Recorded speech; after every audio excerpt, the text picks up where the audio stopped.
I'm Phil Estes. I'm going to be your track MC for the day, for better for worse. I'll try not to steal too much of Tim's time, but he is somewhat new to MetLife, been there for about a year, made a transition from the semiconductor industry to insurance, and I think if you enjoyed the MetLife talk in the keynote, you're going to enjoy a lot more details about their journey, and there's going to be a lot of great sessions here today. So I've been a speaker at DockerCon before.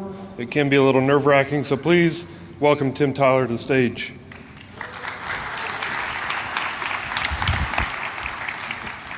Thank you. They have a new button, so based on what we practiced with, so there we go. So yeah, I'm Tim Tyler. I'm an engineer with MetLife, and I've been involved in MetLife's journey from basically nothing to a production Docker environment with production applications, customer-facing applications running in that environment. And we did it in 5 months. So 0 to 60 with Docker in 5 months. How a traditional Fortune 40 company turns on a dime. And this was my alternate title. And this has been in the deck for a while, I think, which is kind of ironic now. How to boil an ocean with a team that has no limits. And after the keynote today, I feel bad, because now I know that PETA has a problem with Moby, and I want to boil an ocean. So I'll have to take this out. This was actually, this is anti-guidance though, like an anti-affinity, because Aaron Husledge with Docker specifically told us back in July, don't boil the ocean. Now I know why. So what to expect from this talk? I'm going to talk about MetLife's journey, and we're hearing that word more and more throughout the conference, I think, especially this morning, where we're focusing more on enterprises. But I'm going to talk about MetLife's journey from literally nothing in terms of microservices and Docker and a containerized environment, even formal CI and CD and continuous release processes. We went from nothing to not only something, but to a customer-facing production environment. I'm going to talk about a few of the stories that occurred along the way. I'm not going to talk about all of them because there's not enough time. I'm going to talk about the ones that I know a lot about. So hopefully they'll be helpful for you guys and spark some conversations, and we can talk about them later. We saw this slide in the keynote. I won't belabor it too much. MetLife is a big, old insurance company, and our products are our promises. And our promises are digital. And our promises can live for a long, long time. They can live for an entire lifetime before we actually have to deliver on those promises. So the data that we're dealing with and many of the systems that we're dealing with are really old, as Aaron noted in his keynote this morning. We're a $57 billion company, and we're global, and we operate in, I think, somewhere around 50 countries around the world. Next year is our 150th anniversary, and we're very regulated, not only domestically, but around the world as well. We have to honor data sovereignty laws all over the world, including in the US, and we deal with lots of legacy systems. As you can imagine, this means that velocity of development and velocity of delivering solutions to customers that meet the extremely dynamic needs of today's consumers is very challenging for a company like that. We're facing a mobile-first economy. We're facing an economy based on API calls and the Internet of Things. And we have to move fast to do that. We can't spend 2 years developing a cell phone app that by the time we deliver it has been obsoleted and outcompeted by our competitors. And we know that, and we knew that a year ago and probably even 2 years ago. And last year we took steps to address these concerns. That wasn't supposed to happen. You're getting a foretelling here, so I'm sorry. So we went from this, which is nothing. This is still not the right slide. We went from this, which is nothing, to this. And this is just the standard drawing that we see throughout the conference. What's the life cycle of an image? What's the life cycle of a container? What's CI/CD? There's nothing special about this, other than that for MetLife, this represents a level of complexity in our engineering, AD, or application development and operations environment that we have not had before and that we've introduced in the past 5 months. So we started out essentially by building a team and saying, go fix this, go figure this out, go understand what microservices means and what containers means and how we're going to build up this production environment, because we only have 5 months to do it. So we said, wow, okay, let's build a cluster. And we just started jumping right in, getting our hands dirty and figuring out what is Docker all about. And we threw out the traditional design approaches that we had previously had. And specifically, we tossed out waterfall. We said, we have a project plan, we know where we're going, but we don't know exactly how we're going to get there. We know what the scope of the activity is that we're going to do, but we can't necessarily articulate the specifics of that scope, at least back in June or July when we started this. We knew what our requirements were, but we knew that we were going to have more requirements. We knew we were going to learn things along the way over the following 5 months that we had no idea the result of what those new requirements would be. And then we said, what are phase gates, basically? And we ignored those. We got away from, you need to fill out this form and open a ticket and go through all this bureaucracy just to get something done, because our velocity needed to be so high. So we built a team. And we called the team the ModSquad. And I've heard a myth that mod means MetLife on Docker. I'm not sure if that's true or not. But it's a cool name, and people liked it. It resonated with people.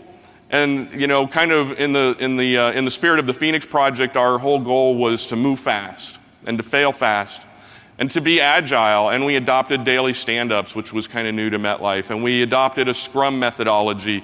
At the time, we weren't using Kanban boards, but now we are. Just last week, we kicked off the new phase of our development or engineering development life cycle, and we're putting up Kanban boards now. But we did have a big wall that we used to move stickies around on all the time, which is essentially Kanban. We were tasked with bringing in disruptive technologies and challenging the status quo. And that's basically what we did. So we built this cross-functional team, and it was amazingly diverse. And as my MC said, I've only been with the company not even a year. My third day on the job was when I joined this team, the ModSquad. And I have to admit, my first 2 days on the job, I was a little bit like a deer in the headlights, because the insurance industry is really different than the semiconductor industry. And then they said, go down and start working with this team, because one of the reasons we hired you was because you've got background in some of the stuff that we're working on down there. And I went down, and it was like the angels started to sing. And I said, this is awesome. This is where I can work. This is where I can make a big impact. The team was really focused, and the team was incredibly diverse. We had folks like me that had just started at MetLife, and we had folks that had been in their career at MetLife for 20 years. We had folks that were junior engineers just out of college starting to contribute on this team, and we had folks like me that had been in engineering and information technology for 25 years. We had an amazing racial and ethnic and a mix of people. There was, I think it's 50-50 male versus female. It was just incredible how diverse this group was. And we built an area to work in, and we worked shoulder to shoulder on these big monitors. We encouraged people to come and essentially relocate their office to this area, and we solved problems on demand. We almost never had meetings that would take up an entire day. Instead of meetings, when we ran into a problem, we would just get together and solve it and work it out. And everybody was empowered to make decisions, knowing that those decisions were probably going to be binding and probably going to be sticking around for a heck of a long time. And that's what happened. We were challenged to throw out all the rules, and we did, which was really easy for me because I didn't know what the rules were. And we were challenged to shake up the culture and the hierarchy, and we did that too. And there was a lot of storming and norming that occurred over the course of those 5 months, not with the ModSquad, but with the ModSquad and some of the functional teams that we needed to work with to get things done. But we had great leadership. And they ran in front of us with a machete and knocked any barriers out of the way and did a wonderful job enabling this team to meet this goal of 5 months. One of the things we did was bring in open source to MetLife. And this is something that, as my colleague Aaron noted, MetLife had previously had an allergic reaction to. But we said, what the heck? These are things that we need. So we brought in RabbitMQ and Redis. We brought in Docker, of course. We're using Docker Data Center. I should probably caveat, we're using Docker Data Center version 1.12 in classic mode for our first 5-month production deployment. We're now looking forward to 17. Whatever the latest is in swarm mode. And that's the next phase of our activity. We also we brought in Git and kind of introduced this notion of infrastructure as code. And not only should our application development teams be using a version control system like Git, but our engineering teams should also learn how to manage their artifacts in a version control system like Git. We brought in Spring Boot and Netflix and MongoDB. We brought in Prometheus and Grafana for our monitoring solution, and we're really proud of the work we've done in that space. It was not trivial. And in some cases, it was very disruptive. Some of our teams are still kind of grappling with, what does this mean to have open source? We've always bought really expensive things from really big companies, and we could have those big companies on the phone in 5 minutes if we're in a war room fixing a problem. And that's not necessarily the case with open source. Who are you going to call? Maybe you're paying a third party to provide some consulting services, maybe not, but even if you are, they probably don't have a 1-hour SLA unless you're paying them a whole lot. So we've got some cultural issues that we're addressing, some cultural barriers that we're addressing with respect to open source and making it more of a mainstream solution and approach to solving problems at MetLife. One that drives me crazy is it's some guy in a garage. I hear that over and over, and it's almost offensive to me. It's some guy or gal in a garage, so it can't be good, is kind of the other side of the implication when I hear it anyway. And I try to educate people and say it's not just somebody in a garage. It's somebody that's passionate about what they do, that has built a community around what they do, and are willing to help you and willing to step up and make sure that you're successful if you choose to use their tooling. And these are things that we're working on at MetLife. I'm working with some colleagues on proposing, a plan for how we handle MetLife, soup to nuts at MetLife, and what that governance model would look like and what that organizational model would look like. So that's still a work in progress. That's something that we have not been completely successful at yet, but I think we're going to be, and we're moving forward with these proposals. Another story is process and procedure. This is another one that we haven't completely solved yet. We started out and, of course, didn't have any process and procedure because we didn't have anything. And we knew early on we need to wrap some detail around what the heck are we going to do with Docker files? How are we going to onboard images from Docker Hub or from our application development teams into our internal Docker Trusted Registry? How are we going to manage compose files and the lifecycle of those files from application development to engineering? Those might even be reversed to our operations team, and who gets to touch them, and who gets to modify them, who gets to add labels because somebody needs a new finance code, or somebody needs a new chargeback code. This is something we identified early on, and we have some really good ideas and some good recommendations on what we should be doing. But this is an area that, if I had to go back in time, I would have said, okay, we need to apply more effort to this earlier on. And probably most of this work would not have come out of our ModSquad team. The concepts would have, but we should have done a better job, I think, partnering with our functional teams that would have been much better prepared to help us build a governance model around, these soft artifacts that are popping up as a result of this new model with Docker and microservices that we're adopting. Sweat the little stuff. I can't stress this one enough. And in almost all cases, we were really lucky that we did, and we did early on. I remember in July or August last year, we were sitting down and saying, okay, we're going to need to label and annotate and apply metadata to this environment because our monolithic app is suddenly, 50 individual bits of business logic floating around in this pool of resources, and this is probably going to be hard to manage. And at the time, we didn't even know how hard to manage it was going to be. But we made some good choices, and we took some shots in the dark and said, okay, we probably need a label for the geocode because we're in the cloud, and we probably need a chargeback label, and maybe it'll be neat, right, if we put a label on our services indicating how many of those services are supposed to run in the environment, at least initially. And that seemed like a trivial label at the time, but 5 months later, when we were doing our operational handoff, I remember meeting with one of our operations guys, and he asked me, he says, how am I supposed to know how many of these things are supposed to be running? How am I supposed to know if there's too many or too few? And I said, I have metadata for that. And I pointed him to our graphical interface, the universal control plane, which is part of the Enterprise Edition, and said, look, you can just drill down here in this user interface, and you can see, the expected count is 3 or 4 or 5. Or whatever it is. And good for us, we had alerts that would come out too and basically let them know, hey, there's fewer than the number of these things that we want running, actually running. So we did a lot of good work there, and I'm pretty proud of the work we did on the metadata and annotation front. We have a convention, com.company.docker.something.helpful. That we try really hard to follow, although we're not universally successful at following that convention yet. I do recall, though, I was sitting down one day, because we built an audit tool to audit the environment, because there's so much stuff just floating around, running randomly everywhere. And we wanted to look at it, in a big visual spreadsheet or a dashboard, just with respect to ensuring that the labels were applied properly and, that everything was set up the way we expected it to be set up, that the machines were built right. So we had this audit tool, and I was looking through the images, and some of the labels that were popping up were just one-word labels like build and release.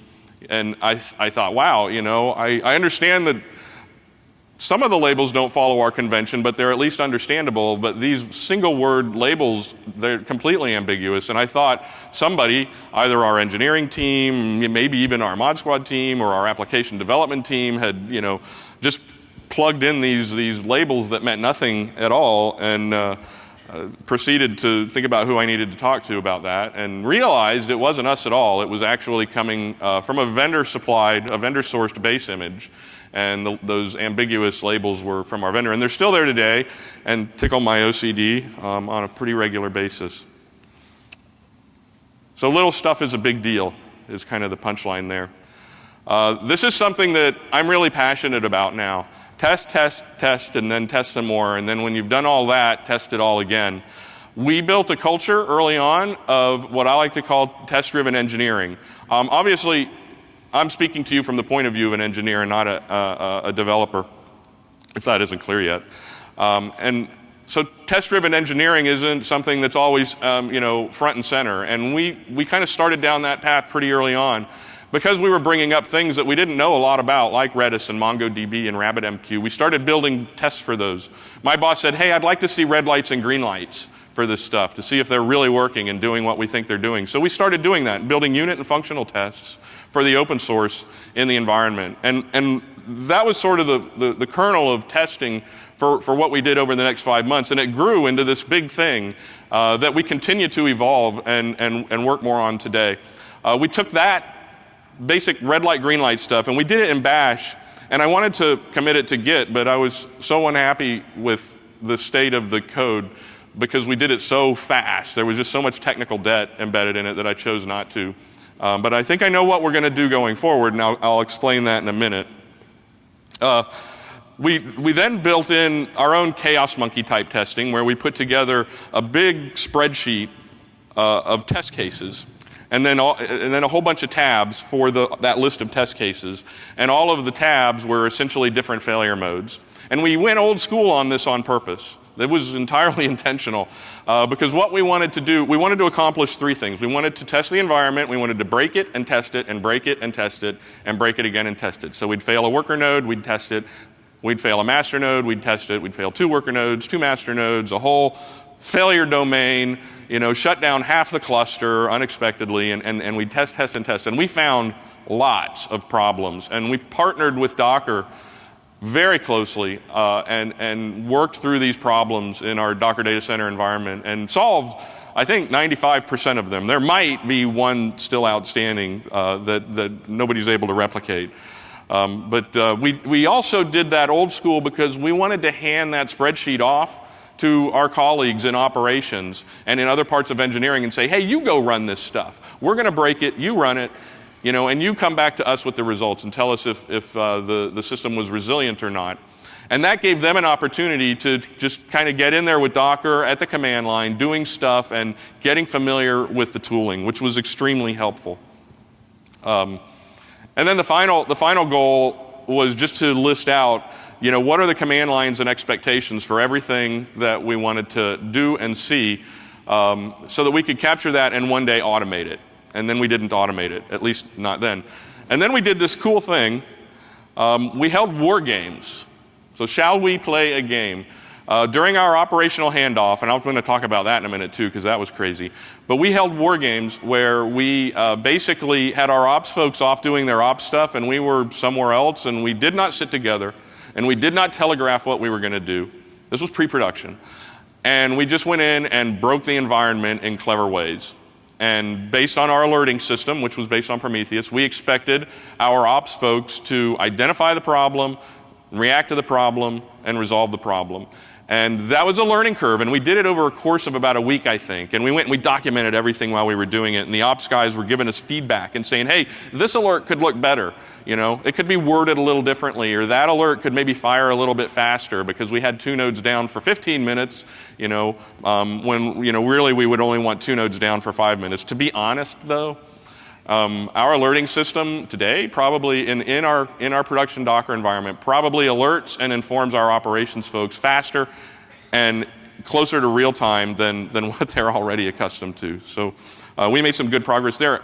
As part of those war games, they learned a whole lot.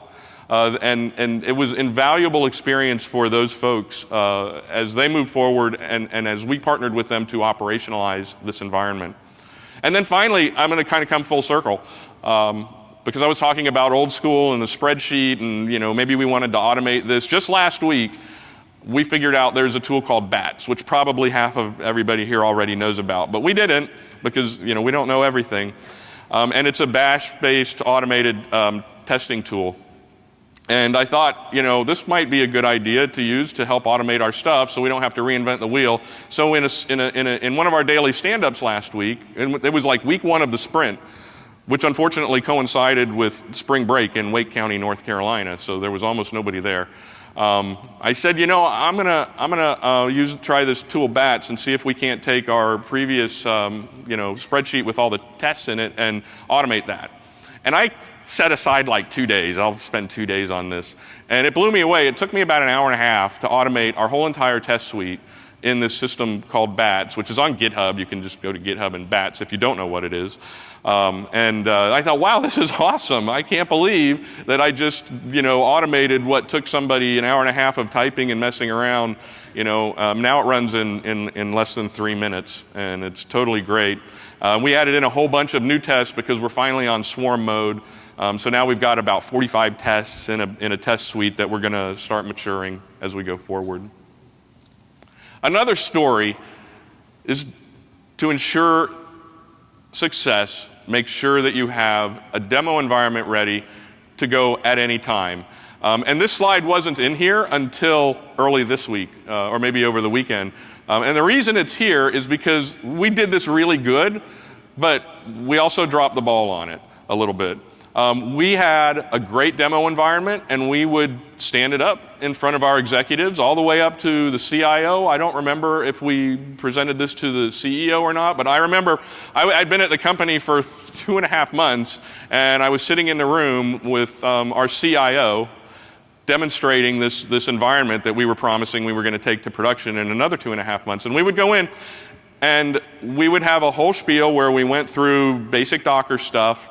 And then we would put up Prometheus and Grafana in particular, because Grafana was eye candy that everybody just latched onto and loved. And we had Grafana instrumented so that pretty much in real time it would show you what was happening in the environment.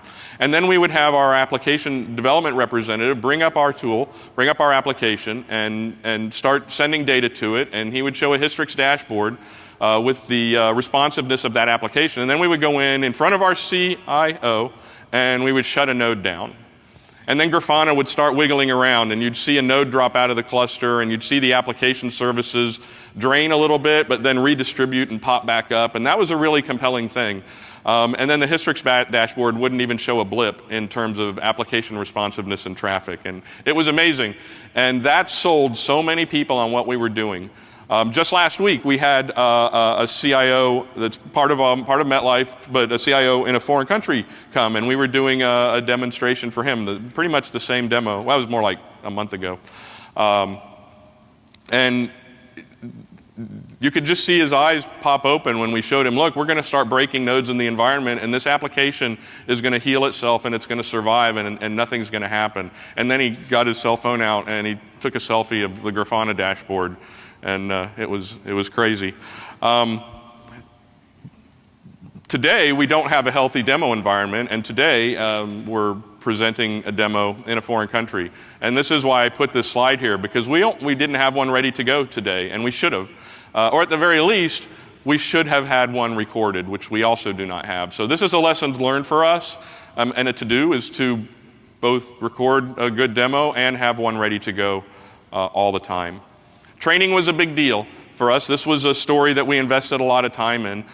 We spent a week training our operations folks. And some of the things we learned here is that operations folks are really, really busy, and they're probably not going to come to training. They're going to think, oh, this is just another thing I'm going to support, and I'll figure out how to support it when it gets here. I literally presented to an entire auditorium with nobody in it. The monitoring stuff that I had contributed to. Now, having said that, in all fairness, there were people on the phone. They were, I think, mostly offshore folks, but I'm not sure because they didn't talk a lot. But I think, the story here is expect the unexpected. Expect that you're going to put a lot of effort into doing the right thing, and then not everybody, may step up and actually take you up on that offer. Eventually, they're going to come back around, I can assure you, and say, hey, we need training. And you'll say, but we gave you training, a whole week of training. And they'll, yeah, well, we were busy and had stuff to do. So plan your training, execute your training well, and then plan to do it again, just like testing. Train, and then train some more. And we're still getting through that, but it's good. Operational handoff was something for us. I characterized it as when an unstoppable force meets an immovable object.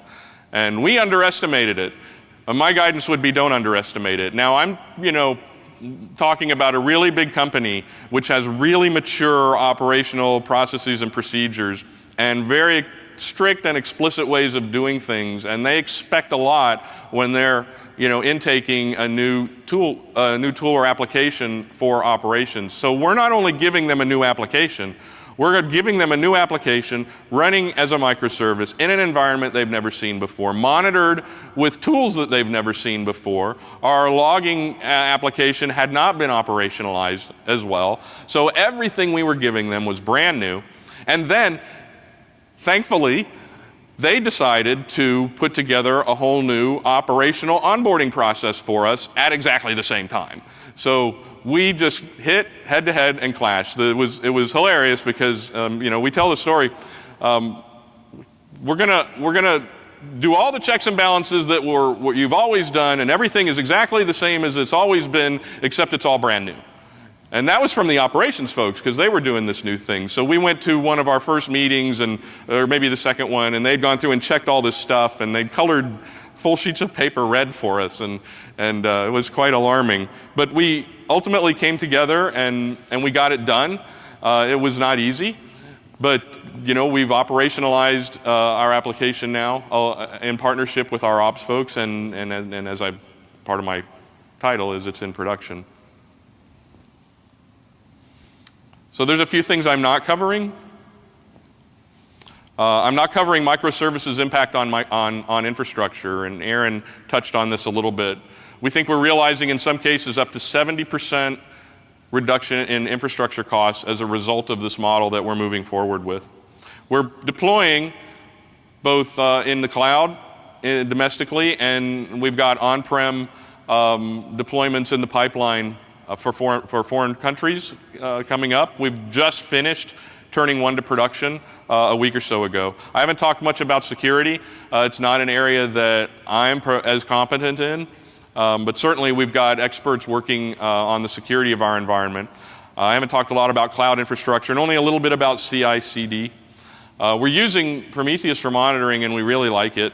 We're also looking at alternatives. We continue to keep our options open, and we continue to go back and look at what we've done and do an introspective on it and a retrospective and figure out, well, do we want to keep doing that, or, how can we make that better? Persistent storage, I was just speaking with somebody in the audience before, is the elephant in the room, in my opinion. And it has been for us. How do we handle persistent storage? And we cheat. We don't do it the right way. I'm not sure there is a right way or a way that works for everybody. We chose not to go with more complexity like FluentD or anything like that. I'm sure it's wonderful stuff, but we went, basically a much less complex route. And I found out that elephants and whales are related, by the way. They're both in the order ungulate. I didn't know that. So interesting tidbit of information. Another question that we'll be addressing as we move forward, particularly over the next few months, is what should be in containers and what shouldn't be in containers. We put everything in containers that we could, which was just about everything. We've got MongoDB in a container. Does that make sense? You could argue yes, you could argue no. We've got our API gateways in a container. Does that make sense? We'll see. It's something we need to go back and look at, and I'm not sure that we know what the right answer is, or if there's a one answer fits all approach there. And a few other things popped out.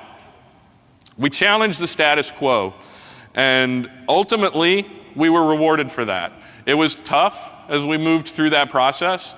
It was tough convincing people, we're doing the right thing, and we just want to partner with you and make sure we get this done. But ultimately we did, and it paid off for everybody, and it paid off for the whole organization. We put together a team of equals that thrived and that loves working together. And I think universally looks forward to coming into work every day and solving problems and making decisions and figuring out, what our strategy is going forward in real time. We're building a renewed interest in open source at MetLife. That's a bit of a slower burn, but we're working on that.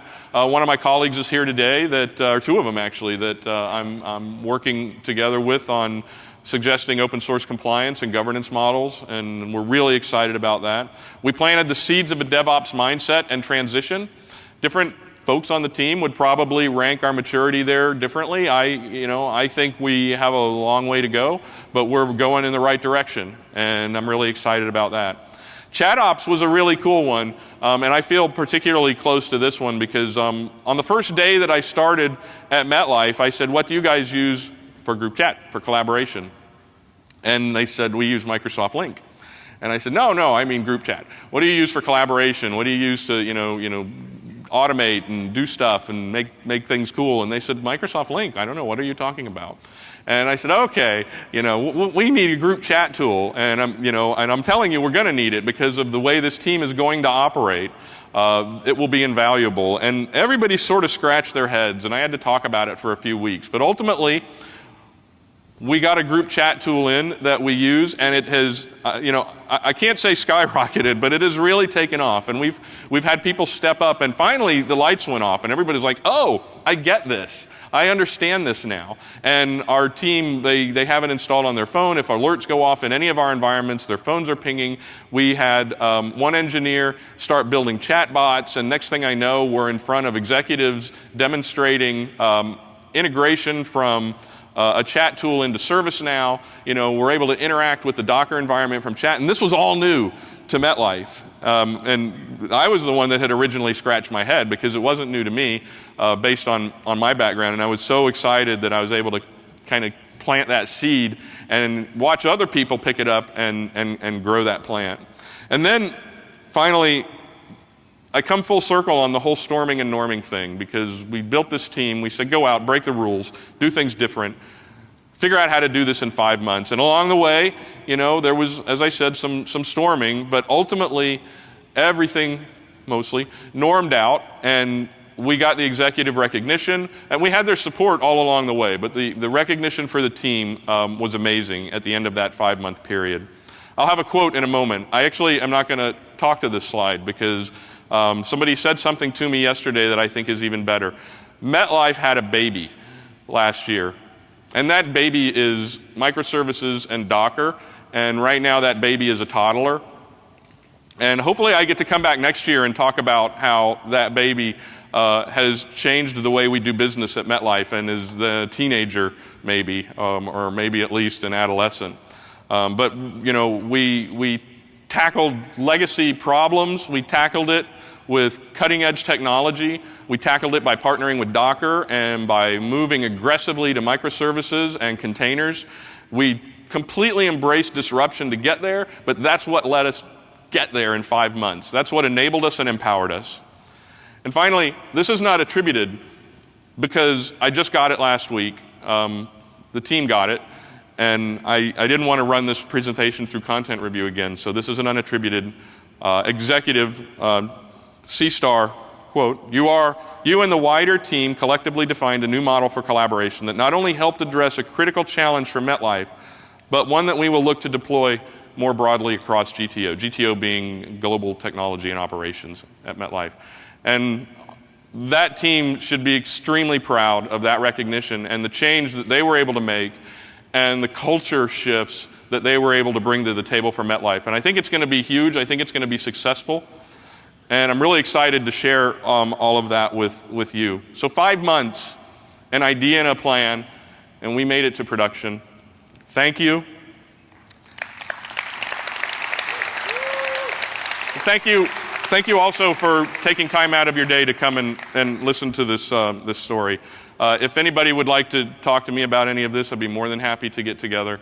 So, yeah, thanks. All right, great. Thanks, Tim. Are you going to be here a few minutes? If people want to come up and chat. We're roughly out of time, but feel free to rate the session in the app and have a great rest of the day.